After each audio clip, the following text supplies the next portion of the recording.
আমি অসমৰ হোষ্টেলত থকা 16,763 গৰাকী ছাত্ৰ ছাত্ৰীক আজি আমি 11,99 লাখ টকা ইয়াৰ এই অনুষ্ঠানৰ লগে লগে আমি মুকলি কৰি দিব খুজিছো।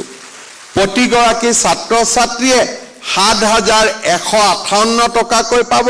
শিক্ষামন্ত্ৰী ডাঙৰীয়াক অনুৰোধ কৰিম অহাবাৰ এই পুঁজি 10,000 টকালৈকে যাতে বৃদ্ধি কৰে, আমাৰ ছাত্ৰসকল যাতে উপকৃত হ'ব পাৰে।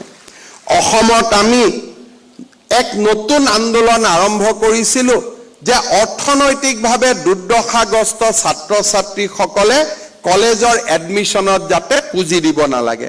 আমাৰ কলেজৰ অধ্যক্ষসকলৰ অকণমান মই সমালোচনা নকৰোঁ, কিন্তু অকণমান এটা বেয়া গুণ আছে, ছাত্ৰ ছাত্ৰীসকলৰ পৰা টকা তুলি তেওঁলোকে কিবা কাৰণত ভাল পায়, তেওঁলোকৰ এইটো আত্মাক কিবা কাৰণত শান্তি দিয়ে। পূজা বুলি হওক, লাইব্ৰেৰী হওক, উৎসৱ বুলি হওক, কিবা কাৰণত এইটো মই কি মেণ্টেলিটি নাজানো। দুজন কলেজৰ প্ৰিন্সিপালে আজি মোক 5 বছৰৰ পৰা মোক সদায় মেছেজ দিয়ে আছে যে ফিজটো আমাক তুলিব দিব লাগে। আজি 5 বছৰৰ পৰা মোক নিৰন্তৰভাৱে মেছেজ দিয়ে আছে। মই সদায় মেছেজত বুজাওঁ যে এইটো ভাল নহয়, তেওঁ মোক ওলোটা আজি 5 বছৰ ধৰি বুজাই আছে যে কিয় টকা তুলিব দিব লাগে। মই অধ্যক্ষসকলক আহ্বান জনাম যে আমাৰ কেতিয়াবা টকাটো পোৱাত চৰকাৰী নিয়মত এদিন দেৰি হ'ব পাৰে, দুদিন দেৰি হ'ব পাৰে।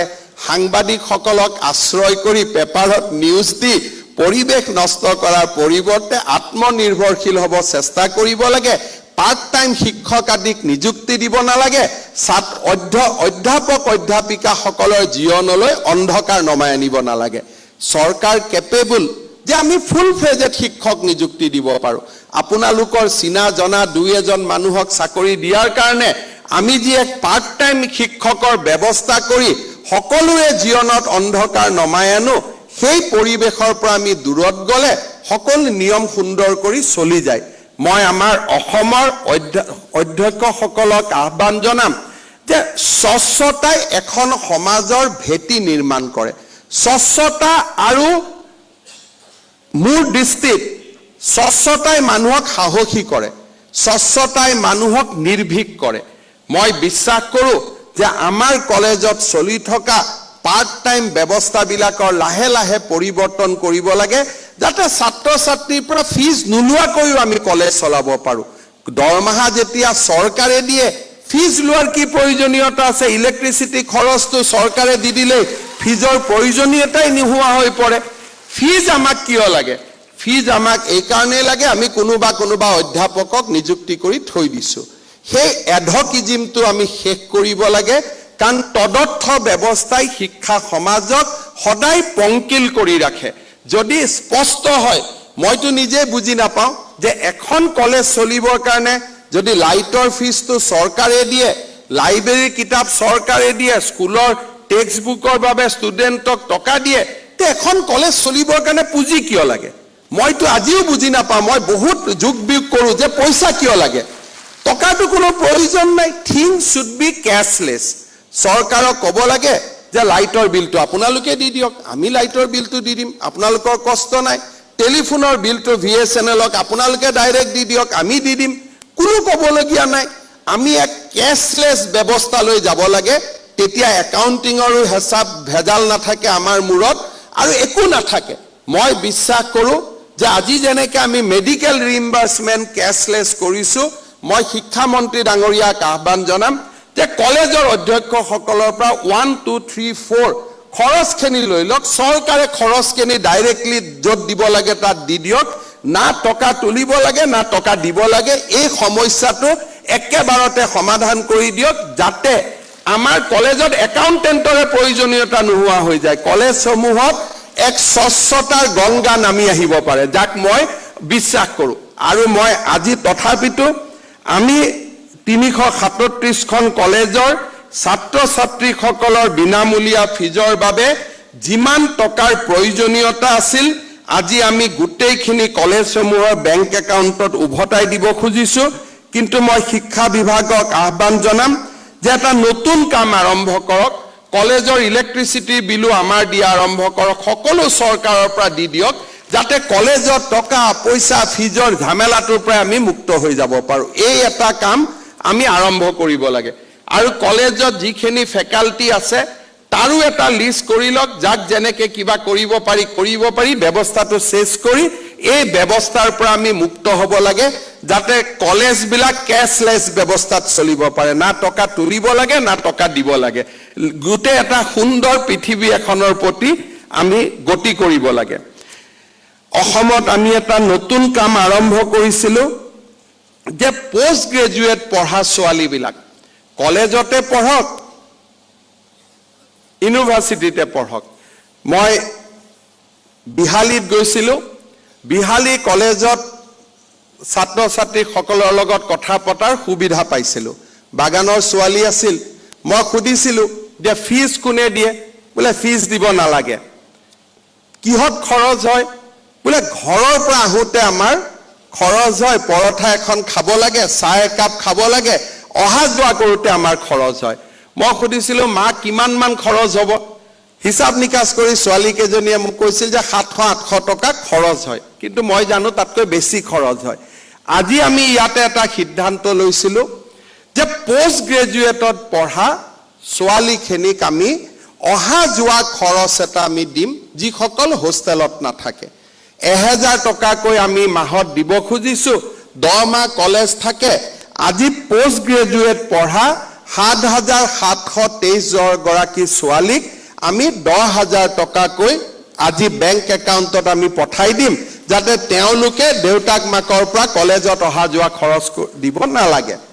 অহাবাৰৰ পৰা মই শিক্ষামন্ত্ৰীক আহ্বান জনাম যে ডিগ্ৰীত পঢ়া ছোৱালীসকলকো 10,000 টকাকৈ দিয়া আৰম্ভ কৰক, আৰু এই পুঁজিটো আমি মাহত দিব পাৰোঁ নেকি তাৰ বাবে এটা চিন্তা আৰম্ভ কৰিব লাগে। নহ'লে 10,000 টকাটো একেলগে পোৱাৰ পিছত বেলেগ কামতো খৰচ হৈ যাব।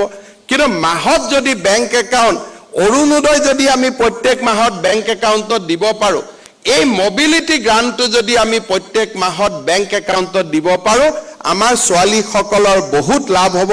ল'ৰাবিলাকে মাজে মাজে মোক কয় ছাৰ আপুনি ছোৱালীকে দি থাকে, এতিয়া কি কৰিম? মোৰ দুৰ্বলতাটো হ'ল যে মই ল'ৰাৰ পেটৰ পৰা জন্ম লোৱা নাই, ছোৱালীৰ পেটৰ পৰা জন্ম লৈছোঁ।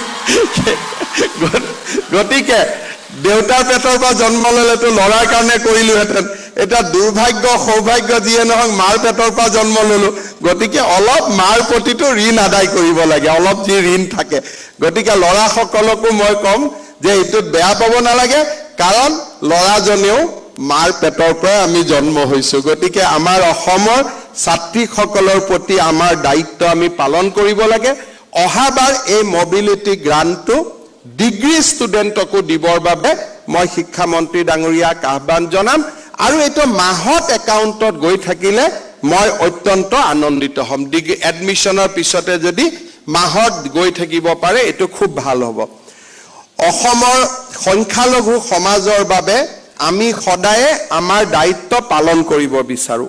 যোৱা কিছুদিন আগতে বাল্য বিবাহৰ বিৰুদ্ধে আমি লোৱা কঠোৰ পদক্ষেপে অসমৰ ছাত্ৰী সমাজৰ প্ৰতি থকা আমাৰ আস্থা আৰু নিষ্ঠাকে প্ৰতিফলিত কৰে। মই বিচাৰোঁ ক্লাছ 9ৰ ছোৱালী মাতৃ হ'ব নালাগে, তেখেত ছাত্ৰী হ'ব লাগে। মাতৃ হোৱাৰ প্ৰয়োজন নাই, ছাত্ৰী হোৱাৰ প্ৰয়োজনীয়তা আছে। আমাৰ অসমৰ সংখ্যালঘু সমাজৰ সকলো দেউতাক মাককে মই আহ্বান জনাম যে এগৰাকী ছোৱালীৰ দেউতাক মাক হ'ব পৰাটো এক বহুত গৌৰৱৰ কথা। ই দুৰ্ভাগ্যৰ কথা নহয়, ই জীৱনত আটাইতকৈ ডাঙৰ সৌভাগ্যৰ কথা।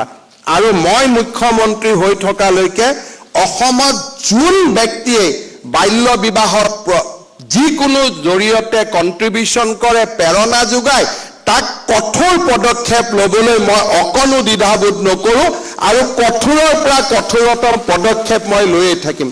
কেতিয়াবা কেতিয়াবা আমাৰ সাংবাদিক বুদ্ধিজীৱীসকলেও ইয়াৰ এগেইনষ্টত লিখে। মই তেওঁলোকক কওঁ যে এজনী ছোৱালীক গৈ সুধি ল'ব কোনজনী ছোৱালীয়ে 11 বছৰত মাক হ'ব খোজে। কোনেও নোখোজে। যেতিয়া 11 বছৰত মাক হ'ব খোজে, সি হয় দৰিদ্ৰতাৰ চিকাৰ হ'ব লাগিব, নহ'লে পিতৃ মাতৃৰ ছোৱালীসকলৰ প্ৰতি থকা যিটো এক নিগেটিভ এটিচিউড তাৰ চিকাৰ হ'ব লাগিব। মই অসমৰ ছাত্ৰী সমাজক আহ্বান জনাম যে বাল্য বিবাহৰ বিৰুদ্ধে আমি নিজেও প্ৰতিবাদ কৰিম আৰু চৰকাৰকো সহায় কৰিম, যাতে আমি এই প্ৰতিবাদক আগুৱাই লৈ যাব পাৰোঁ আৰু সেইবাবে আজি আমি অসমৰ সংখ্যালঘু সম্প্ৰদায়ৰ ছাত্ৰীসকলক আমি ভাৰত চৰকাৰে দি অহা মাইনৰিটি স্কলাৰশ্বিপৰ উপৰিও আমি আৰু এটা স্কলাৰশ্বিপ দিব খুজিছোঁ যিসকলে হায়াৰ ছেকেণ্ডাৰী পঢ়ি আছে তেওঁলোকক 2000 টকাকৈ যিসকলে ডিগ্ৰী পঢ়ি আছে তেওঁলোকক 4000 টকাকৈ আৰু যিসকলে পোষ্ট গ্ৰেজুৱেট পঢ়ি আছে তেওঁলোককো 4000 টকাকৈ মই আশা কৰোঁ যে আমি এই মাইনৰিটি স্কলাৰশ্বিপো অনাগত দিনত আমি আৰু অলপ ভাল কৰিব লাগে আৰু অসমৰ সংখ্যালঘু সম্প্ৰদায়ৰ ছাত্ৰীসকলৰ মাজত উদাৰভাৱে এই আৰ্থিক সাহায্য বিতৰণ কৰিব লাগে যাতে তেওঁলোকে মাতৃত্বৰ পৰিৱৰ্তে জ্ঞান আৰু প্ৰজ্ঞাৰ নিজক নতুন দিগন্তলৈ লৈ যাব পাৰে মই শিক্ষামন্ত্ৰী ডাঙৰীয়াক ধন্যবাদ জনাম যে আজি 26000 ছাত্ৰীলৈ আমি এই মাইনৰিটি স্কলাৰশ্বিপ আগবঢ়াম অনাগত দিনত এই সংখ্যা আৰু অধিক বাঢ়ক আৰু অধিক পুঁজি পাওক তাক মই কামনা কৰিম সদশেষত অসমৰ সকলো প্ৰাথমিক মাধ্যমিক বিদ্যালয়লৈ আজি আমি এটা টেবলেটছো দিম যাতে ছাত্ৰ ছাত্ৰীসকলৰ ডিটেইলছ ডিবিটি এটেন্ডেন্স শিক্ষকসকলৰ বিল আদি তেওঁলোকে এই টেবলেটটোৰ জৰিয়তে বনাব পাৰে আৰু এক স্বয়ংক্ৰিয় পদ্ধতিৰে আমাৰ শিক্ষা ব্যৱস্থাক আগুৱাই লৈ যাব পাৰে উপেন্দ্ৰনাথ ব্ৰহ্ম ডাঙৰীয়াৰ আজিৰ এই পুণ্য জন্মদিনত এই গোটেইবিলাক কাম অসমৰ ছাত্ৰ ছাত্ৰীসকলৰ বাবে কৰিবলৈ পাই মই অত্যন্ত গৌৰৱ অনুভৱ কৰিছোঁ শিক্ষা বিভাগক ধন্যবাদ জনাইছোঁ বিত্ত বিভাগে অভিনন্দন নামে আন এখন নতুন আঁচনি ৰূপায়ণ কৰি আহিছে যিসকল ছাত্ৰ ছাত্ৰীয়ে দেউতাক মাকৰ কষ্ট লাঘৱ কৰি এডুকেশ্যন লোন লৈ পঢ়া শুনা কৰে সেই ছাত্ৰ ছাত্ৰীসকলক আমি 50000 টকা তেওঁলোকৰ বেংক একাউণ্টত লোনটোৰ সাবসিডি হিচাপে আমি দিয়াৰ বাবে আমি সিদ্ধান্ত লৈছিলোঁ এই বছৰো অসমত প্ৰায় 5000 ছাত্ৰ ছাত্ৰী উপকৃত হ'ব 50000 কৈ তেওঁলোকে লাভ কৰিব আজিৰ পৰা আমাৰ পোৰ্টেল মুকলি হ'ব যিসকলে এই বছৰ বেংকৰ পৰা লোন লৈছিলে তেওঁলোকে আবেদন কৰিলে তেওঁলোকৰ বেংক একাউণ্টত সেই পুঁজি আমি পঠিয়াই দিম মই ভাবো যে ছাত্ৰ ছাত্ৰীসকলৰ কল্যাণৰ বাবে ইমানবোৰ মেটমৰা আঁচনি ভাৰতৰ আন কোন ৰাজ্যত আছে মই নাজানো কিন্তু সৰু ৰাজ্য এখন হৈও আমাৰ বিশাল মনত পৰিচয় দি অসমৰ যুৱ প্ৰজন্মক শিক্ষা জ্ঞান আৰু প্ৰজ্ঞাৰে শক্তিশালী কৰাৰ আমাৰ যি সপোন সেই বাস্তৱত ৰূপায়ণ কৰাৰ বাবে আজি এই আঁচনিসমূহ আমি অসমৰ ছাত্ৰ ছাত্ৰীসকলৰ বাবে আগুৱাই দিছোঁ মই শিক্ষামন্ত্ৰী ৰণোজ পেগু বিত্তমন্ত্ৰী অজন্তা নেওগ ডাঙৰীয়াক ধন্যবাদ জনাইছোঁ আৰু অসমৰ ছাত্ৰ ছাত্ৰীসকলৰ উজ্জ্বল ভৱিষ্যত আকৌ এবাৰ কামনা কৰিছোঁ বডোফা উপেন্দ্ৰনাথ ব্ৰহ্মৰ জীৱন আদৰ্শক আমি আমাৰ জীৱনত সমাহিত কৰি কেনেকৈ এটা জাতিৰ উত্তৰণৰ স্বপ্ন আমি দেখিব পাৰোঁ সেই স্বপ্নৰে নিজক দীক্ষিত কৰি আমাৰ অসমৰ সামগ্ৰিক জাতি সত্তাসমূহক আগুৱাই লৈ গৈ